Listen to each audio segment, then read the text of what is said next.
Hi, നമ്മളിപ്പോൾ നിൽക്കുന്നത് പത്മനാഭപുരം പാലസിലാണ്. അതായത് മണിച്ചിത്രത്താഴ് സിനിമയിലെ ചില സീനുകളും പിന്നെ ക്ലൈമാക്സും അതുപോലെ ഹിസ് ഹൈനസ് അബ്ദുള്ള മൂവിയുടെ ഭാഗങ്ങളും ഒക്കെ ചിത്രീകരിച്ച ഒരു ലൊക്കേഷനിലാണ് നമ്മളിപ്പോൾ നിൽക്കുന്നത്. അപ്പോൾ എല്ലാവരും വീഡിയോ സ്കിപ്പ് ചെയ്യാതെ കാണുക.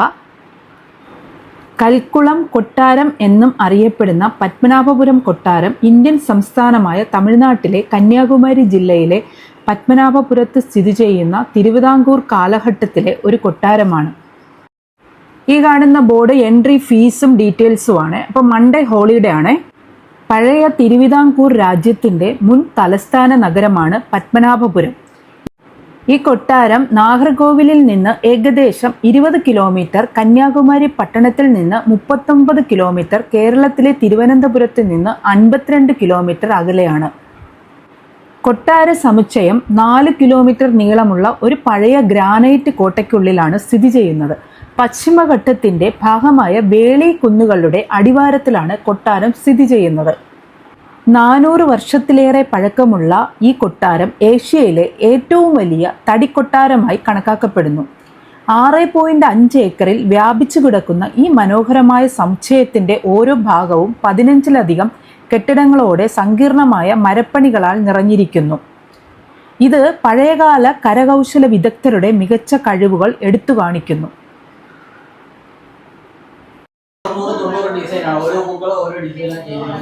തിരുവിതാംകൂർ രാജാക്കന്മാർ ഭരിച്ചിരുന്ന മുട്ടവെള്ള, കരിക്കിൻ വെള്ളം, നീലാവരി, ശർക്കര അതേപോലുള്ള വസ്തുക്കൾ ഉപയോഗിച്ചിട്ടുള്ള ഫ്ലോറാണ് സിനിമയിൽ ഉപയോഗിക്കുന്നത്.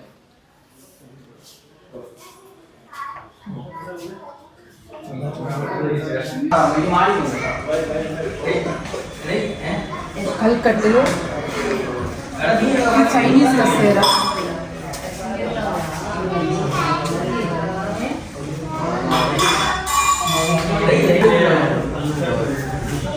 ഈ വിളക്കിന്റെ പ്രത്യേകത എന്താണ്? ഇതൊന്ന് ഏത് ഭാഗത്തേക്ക് വേണമെങ്കിലും തിരിച്ചു വെക്കുന്നതാണ്. ഇത് പ്രകാശത്തിന് വേണ്ടിയിട്ട് കത്തിച്ചിട്ട് എങ്ങോട്ട് തിരിച്ചു വെച്ചാലും അങ്ങനെ തന്നെ നിൽക്കും. സാധാരണ വിളക്ക് പോലെ തിരിച്ച് കറങ്ങി വരത്തില്ല. കാരണം മേളിൽ ഒരു ബെയറിംഗ് സിസ്റ്റം ഉള്ളതാണ്.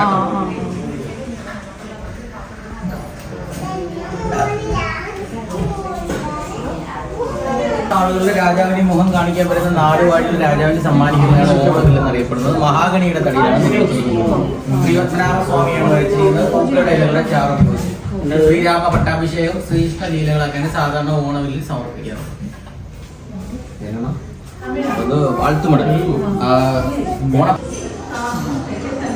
ഇതാണ് രാജാവിന്റെ മീറ്റിംഗ് ഹാൾ വരുന്നത്.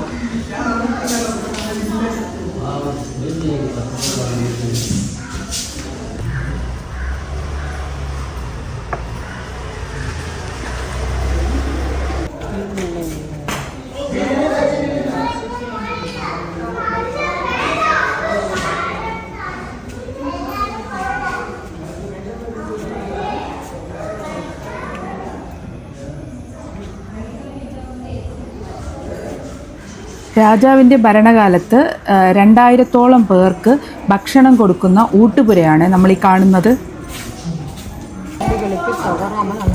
അന്നദാനം കൊടുക്കുന്നിടം. ഡെയിലി 1000 മെമ്പേഴ്സ്ക്ക് ഡെയിലി 2000 ആളുകൾക്ക് സദ്യ നൽകിയിരുന്നു. 2000 ആളുകൾക്ക് സദ്യ നൽകിയിരുന്നു.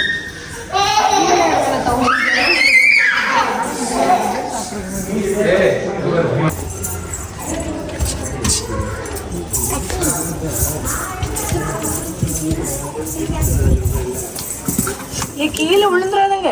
கட்சிக்கா இது கட்சிப்பா சின்னவனை கையில் வாங்க. கட்சிக்கா கீழே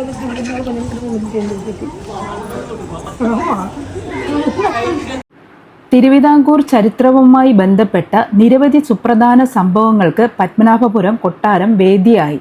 1696 പത്മനാഭപുരത്ത് നിന്ന് മണ്ണപ്പേടിയും പുലപ്പേടിയും നിർത്തലാക്കുന്ന ഒരു പ്രധാന രാജകീയ വിളംബരം പുറപ്പെടുവിച്ചു.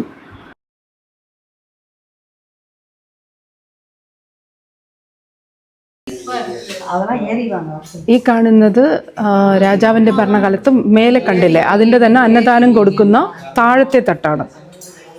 അപ്പോൾ ഈ കാണുന്ന ഇതിലാണ് വെള്ളം ശേഖരിച്ചു വെക്കുന്നത്, വെള്ളം കൊടുക്കുന്നത്. അച്ചാറിട്ട് വെക്കുന്ന ഭരണികളായിട്ടോ ഈ കാണുന്നത്. ഈ കാണുന്ന എല്ലാം ഭരണികളാണ്. ഈ കാണുന്ന തൊട്ടി പോലെ ഇരിക്കുന്നത് കല്ല് കൊണ്ടുണ്ടാക്കി ഇതിനകത്ത് വെള്ളം നിറച്ച് വയ്ക്കുന്നതാണ്. സദ്യയ്ക്ക് ശേഷം കുടിക്കാനുള്ള വെള്ളം ശേഖരിച്ച് വയ്ക്കുന്നത്.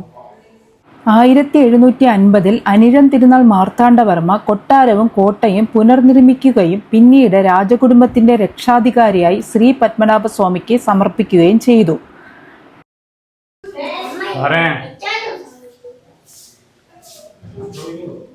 ഇത്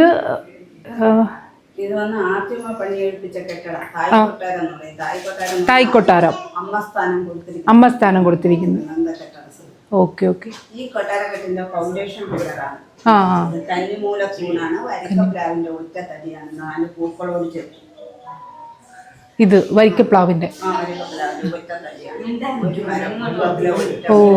ഇത് ഒറ്റ മരമാണെന്ന്.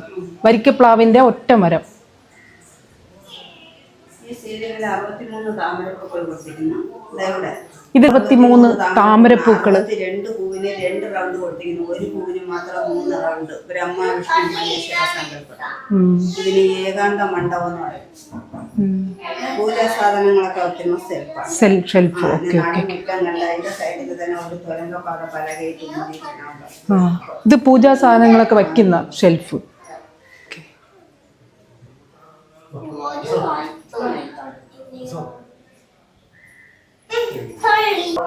ഇവിടെ കൊട്ടാരം അടച്ചിട്ട് മാത്രം തന്നെ കേരള ഗവൺമെന്റ്. ബാക്കി ചുറ്റുപാടുകളുണ്ട്. പകുതി കേരള ഗവൺമെന്റിന്റെ അല്ലേ? 6.5 ഏക്കർ മാത്രം കേരള, ബാക്കിയെല്ലാം തമിഴ്നാട്. ഈ കാമ്പൗണ്ടിന്റെ ഉള്ളിൽ കാമ്പൗണ്ട് വെച്ച് നിങ്ങളപ്പുറം കടന്നു പോയാൽ തമിഴ്നാട്. കൊട്ടാരം രക്ഷാധികാരിയായി ശ്രീ പത്മനാഭസ്വാമിക്ക് സമർപ്പിച്ചതിന് ശേഷം പഴയ കൽക്കുളം കൊട്ടാരം പത്മനാഭപുരം കൊട്ടാരം എന്ന് അറിയപ്പെട്ടു.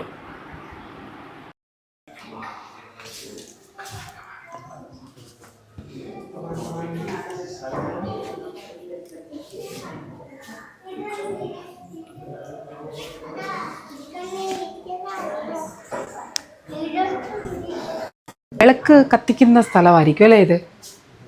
ഇവിടൊക്കെ തൂക്ക്.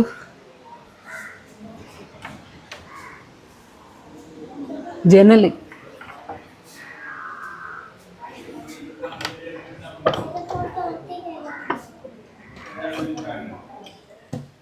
തടിയുടെയൊക്കെ ജനൽ.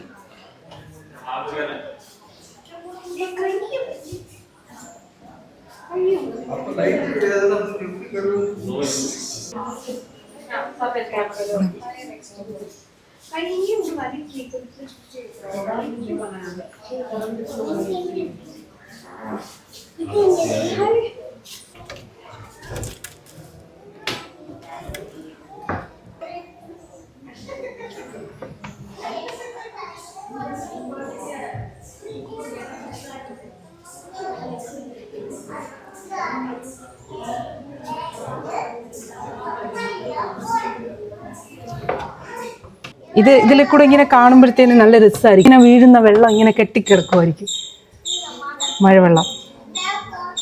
ഇവിടെ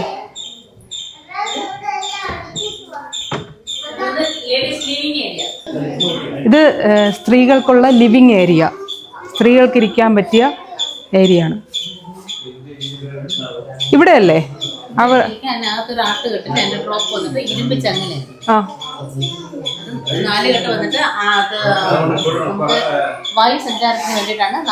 നാലുകെട്ട്. Okay okay. കൈകൊണ്ട് നിർമ്മിച്ച ഒരു ആട്ടുകെട്ടിലാണ് അവിടെ കാണുന്നത്. അകത്ത് ഒട്ടും വെട്ടമില്ല, അപ്പോൾ ഫുൾ ഇരുട്ടാണ്, അതുകൊണ്ടാണ് അങ്ങനെ കാണാൻ പറ്റാത്തത്.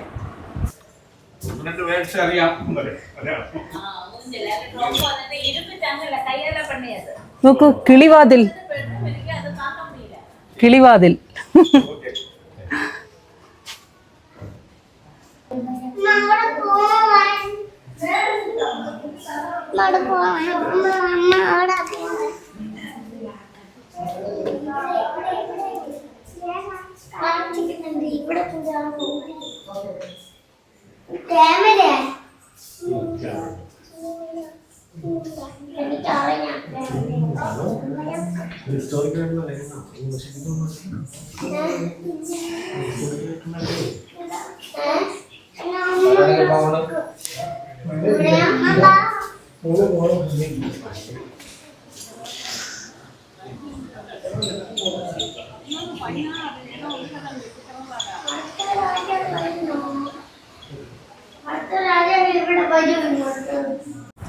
നമ്മൾ ഈ കാണുന്നത് നമ്മൾ ഇപ്പുറത്തെ റൂമിൽ നിന്ന് അടുത്ത റൂമിലേക്ക് പോകുന്ന ഒരു പാതയാണ്.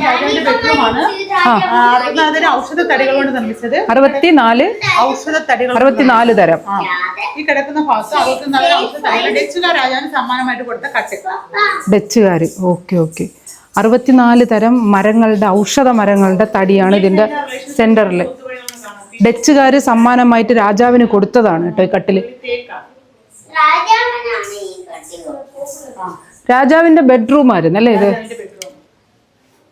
ചെയർ ചൈനീസ് ഗിഫ്റ്റഡ് ചെയറാണ് ചെയ്തിരിക്കുന്ന എന്തുകൊണ്ടാണ്? Tender coconut water. ഓ, ജാഗറി. Natural ingredients. കോക്കനട്ട് ഷെല്ലാണ്. പിന്നെ അത് ഹെർബ്സ് ഉണ്ട്. ഹെർബ്സ്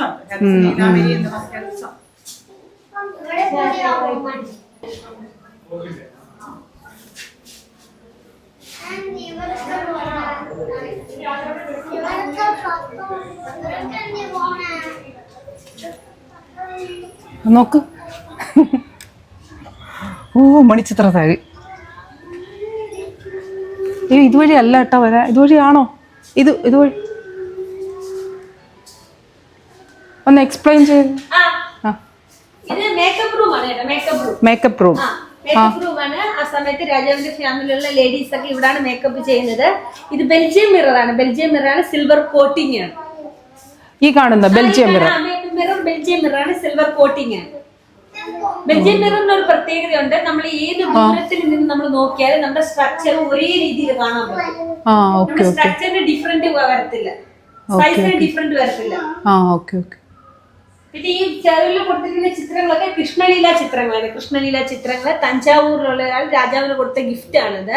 ഇലയുടെയും പൂക്കളുടെയും ഒക്കെ ചാറ് ഉപയോഗിച്ചാണ് അത് വരച്ചിരിക്കുന്നത്, നാച്ചുറലായിട്ട്. ഇനി പോകുന്നത് അമ്മ മഹാറാണിയുടെ ബെഡ്റൂമിലോട്ടാണ് കേട്ടോ.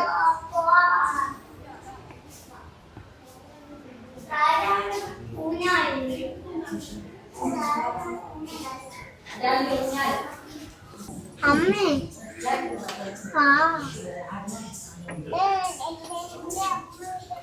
അയ്യോ അമ്മ ചോടി തുള്ളി. രാജാവിന്റെ അമ്മ യൂസ് ചെയ്തിരുന്ന കട്ടിലാണിത് കിടക്കാൻ വേണ്ടി.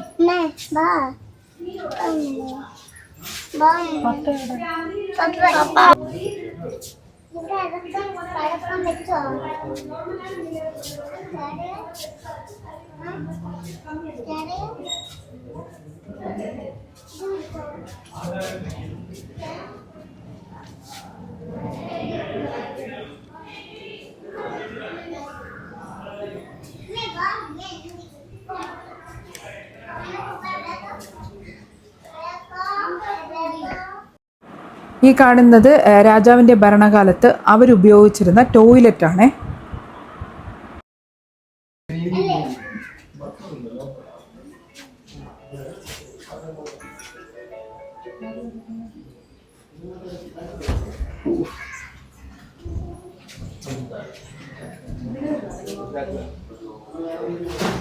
കിളിവാതിൽ. ഇത് നമുക്കെല്ലാവർക്കും സുപരിചിതമായ ഒരു സ്ഥലമാണ്. ശോഭന മാം ഒരു മുറൈ വന്ന് പാർത്തായ നൃത്തം ചെയ്യുമ്പോഴത്തേനും സുരേഷ് ഗോപി സാറും ലാലേട്ടനും കൂടെ വന്ന് ഇങ്ങനെ നോക്കത്തില്ലേ, ഒളിഞ്ഞു നോക്കത്തില്ലേ, ആ ഒരു ഏരിയയാണ്.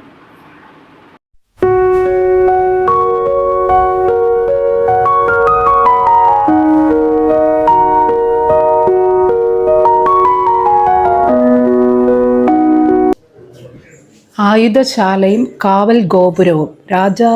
രാജഭരണകാലത്ത് ആയുധങ്ങൾ സൂക്ഷിച്ചിരുന്നത് ഈ മുറികളിലായിരുന്നു.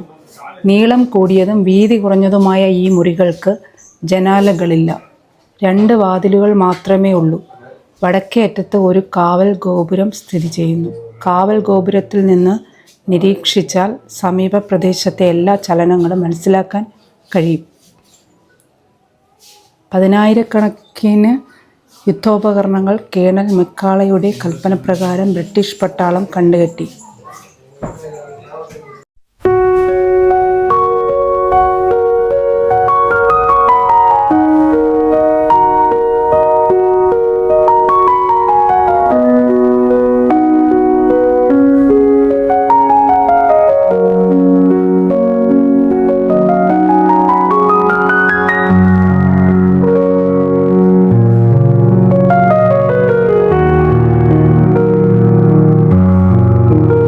ഇവിടുന്ന് നോക്കുമ്പോഴത്തേനും നമ്മൾ മെയിൻ റോഡിൻ്റെ വാഹനങ്ങളൊക്കെ പോകുന്ന കാണാൻ പറ്റും. കണ്ടോ? കാണുന്നതാണ് അമ്പാരി മുഹപ്പ്. മഹാരാജാക്കന്മാർ ഉത്സവ ദിവസങ്ങളിൽ തേരോട്ടം വീക്ഷിക്കുന്നതും വിശേഷ ദിവസങ്ങളിൽ പ്രജകൾക്ക് ദർശനം നൽകിയിരുന്നതും ഇവിടെ ഇരുന്നാണ്.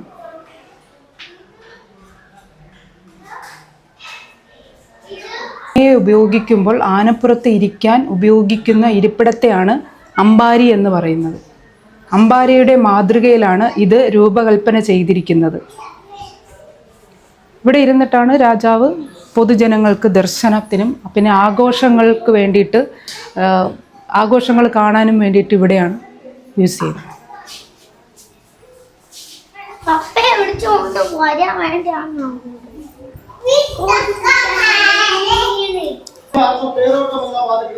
ഇതെല്ലാം ഈ കാണുന്നത് ഹിസ്റ്റോറിക്കൽ പെയിന്റിംഗ് ആണ്. രാജാക്കന്മാരുടെ കാലത്തുള്ള രാജാക്കന്മാരുടെ കാര്യങ്ങൾ, ടിപ്പു, ട്രാവൻകൂർ ലൈൻസ് പെയിന്റിംഗ്.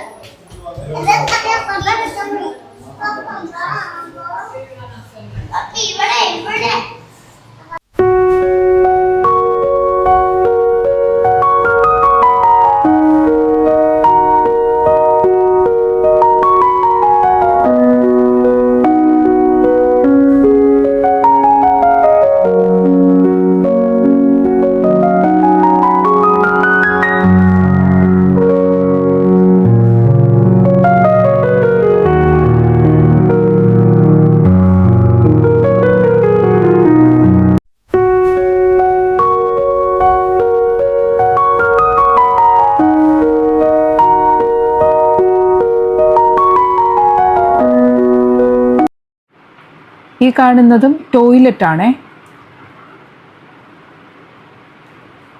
രാജാക്കന്മാരുടെ ഭരണകാലത്ത് അവർ ഉപയോഗിച്ചുകൊണ്ടിരുന്ന ടോയ്ലറ്റ്.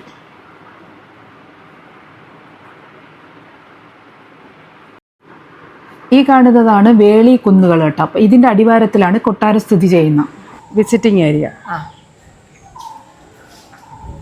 വീഡിയോ എടുക്കാനായിട്ടുള്ള ടിക്കറ്റ് എടുത്തിട്ടുണ്ടോ? വീഡിയോ എടുക്കാനായിട്ട് സെപ്പറേറ്റ് ടിക്കറ്റ് എടുക്കണം കേട്ടോ. അപ്പോൾ ഓരോ സ്പേസിൽ ചെല്ലുമ്പോഴും ഓരോരുത്തരും ചോദിക്കും ടിക്കറ്റ് എടുത്തിട്ടുണ്ടോ എന്ന്.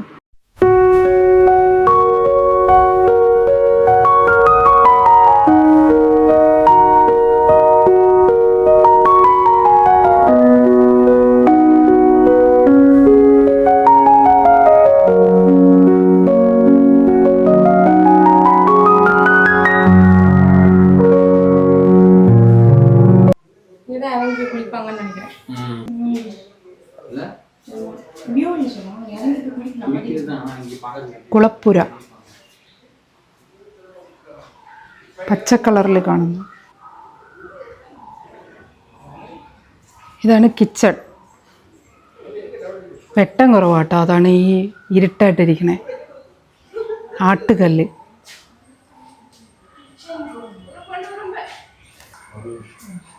ഇത് വെള്ളം ശേഖരിച്ചു വയ്ക്കുന്ന ഏരിയ ആയിരിക്കാം.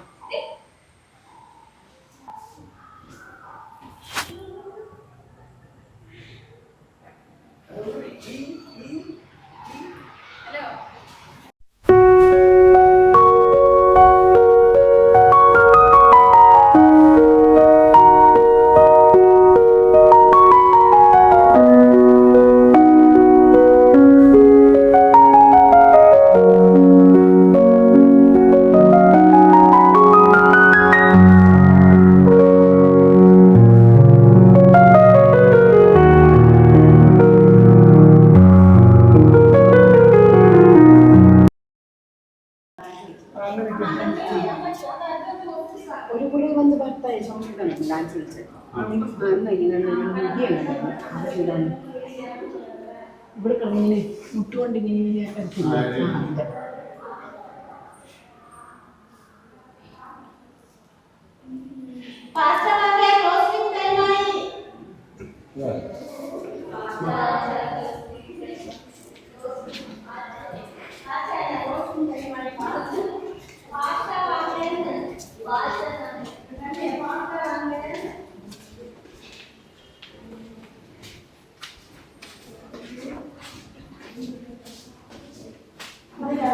ഇത് നവരാത്രി മണ്ഡപം ഡാൻസിംഗ് ഹോള് 280 വർഷത്തെ പഴക്കമുള്ള ഈ മണ്ഡപം ഫുള്ളും കരിങ്കല്ലിലാണ് നിർമ്മിച്ചിട്ടുള്ളത്. മാർത്താണ്ഡവർമ്മ മഹാരാജാവാത്രി ഉത്സവം ഇവിടെയാണ് നടന്നിരുന്നത്. അപ്പോൾ 9 ദിവസത്തെ കലൈ നികഴ്ചകളൊക്കെ നടക്കുന്നത് ഇവിടെയാണ്. അപ്പോൾ അമ്മ മഹാറാണിയെല്ലാം ഇതിൻ്റെ ഉള്ളിൽ ഇരുന്നിട്ടാണ് അവർ കണ്ടുകൊണ്ടിരിക്കുന്നത്. അവർക്ക് പുറത്തിറങ്ങേണ്ട അനുവാദമില്ല. ഈ കിളിവാതിലൂടെയാണ് അവർ നോക്കുന്നത്. പിന്നെ ഇത് സരസ്വതി ദേവി ക്ഷേത്രമാണ്. ഇപ്പം ഇവിടെ പ്രതിഷ്ഠയില്ല, അപ്പുറത്തോട്ട് വേറൊരു ക്ഷേത്രത്തിലോട്ട് മാറ്റിയിട്ടുണ്ട്. ഇത് മണിച്ചിത്രത്താഴിന്റെ ഷൂട്ടിംഗ് ഇവിടെയാണ്. ഇത് ഇവിടുത്തെ ദേവിയാണ്. പത്മനാഭ സ്വാമി ക്ഷേത്രത്തിൽ നവരാത്രി അന്ന് സ്വാമി വരുന്നത് ഇവിടെ. അതെ, അതെ, അവിടെ 9 നാൾ ഇരുന്നിട്ട് വരുന്നത് ഇവിടെ നിന്ന് വരുന്ന ദേവിയാണ്. ഹിസൈന സബ്ദുള്ള ഇവിടെ തന്നെയാണ്. മണിച്ചിത്രത്താഴും ഇവിടെ തന്നെയാണ്. ആദ്യം സുശീന്ദ്രത്തിൽ നിന്ന് വന്ന് കുമാരകോവിൽ വരും. കുമാരകോവിൽ നിന്ന് അവിടുത്തെ സ്വാമി വെള്ളിയിലുള്ള വിഗ്രഹമായിട്ട് ഇവിടെ വരും. വെള്ളിക്കുതിര അവിടെ നിന്ന് ഇവിടെ വന്ന് രാജാവിന്റെ ഉടവാളത്തിന്റെ മേലെ ഇരിപ്പുണ്ട്. അത് എടുത്ത് ഇവിടുത്തെ ദേവിയായിട്ടാണ് സ്വാമി വരുന്നത്. കുണ്ടണി അമ്മയും കുമാരസ്വാമി വരുന്നത്. അതെ, ഭയങ്കര ആഘോഷം.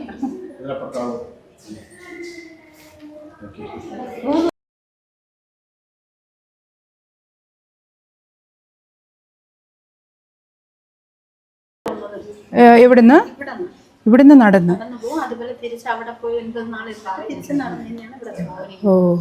തിരിച്ച് ഉടവാൾ ഇവിടെ കൊണ്ടുവന്നേക്കും. ദേവിയെ തിരിച്ചു കൊണ്ടുവന്ന്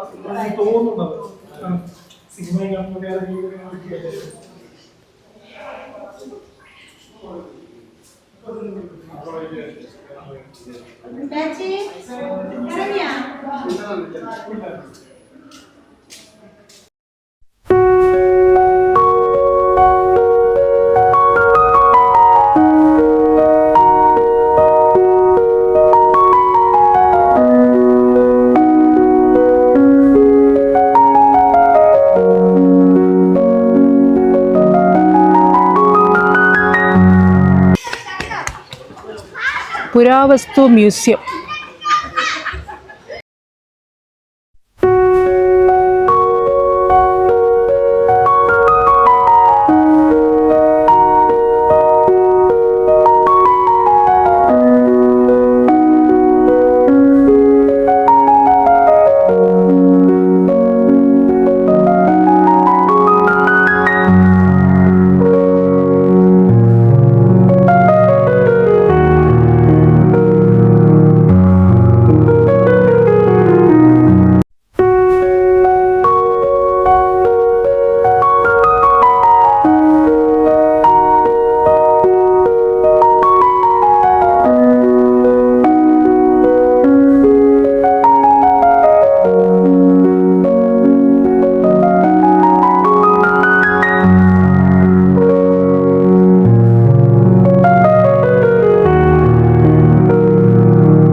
താളിയോല ഗ്രന്ഥം.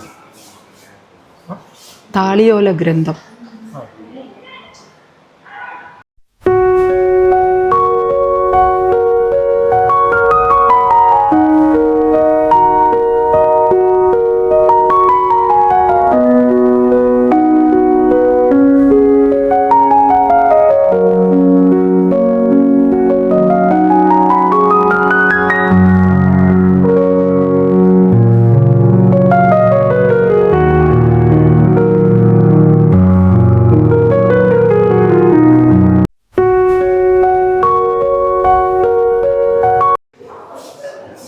ചിത്രവധക്കൂട്.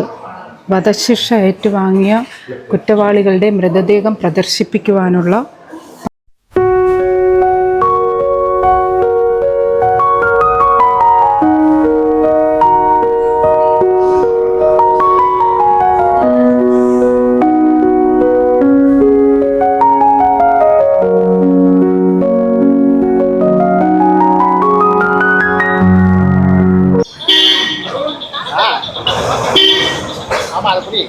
ഈ പാലസിൻ്റെ പുറത്തോട്ട് ഇറങ്ങുമ്പോൾ കാണുന്ന കടകളാണ് ഈ കാണുന്നതെല്ലാം.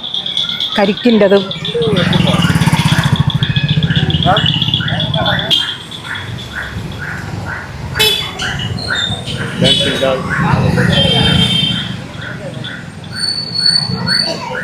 Old coins. കേസെടുക്കാതെ നടത്തിയെടുക്കുക. ഇത് ഇവിടത്തുള്ള ഒരു പ്രത്യേക ഒരു വിളക്കാണ്. പണ്ട് കണ്ടുപിടിച്ച ഒരു വിളക്ക്. ഈ വിളക്കിലെ ഓയിൽ അടിയിലാണ് ഒഴിക്കുന്നത്. ഈ ഓയിൽ ഒരു ഡ്രോപ്പ് കൂടെ താഴെ പോകില്ല. ഇവിടെ തിരിവെക്കാൻ ഇവിടുന്ന് കത്തിച്ചേരും. പണ്ടത്തെ വിളക്ക് 68 rupees പോലെ 68 രൂപ.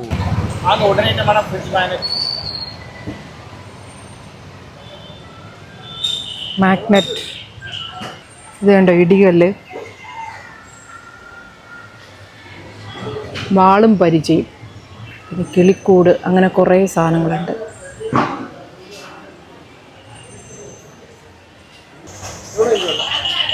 പെയിൻറ്റിങ്ങുകളുണ്ടോ, പെയിൻറ് ചെയ്ത് വിൽക്കാൻ വച്ചിരിക്കുന്നതാണ്.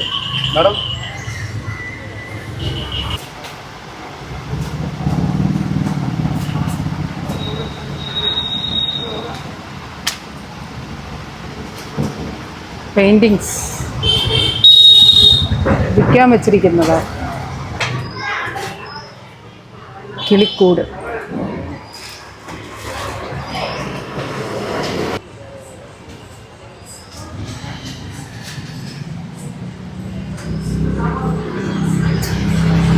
അപ്പോൾ നമുക്കിനി അടുത്ത വീഡിയോയിൽ കാണാം. ബൈ.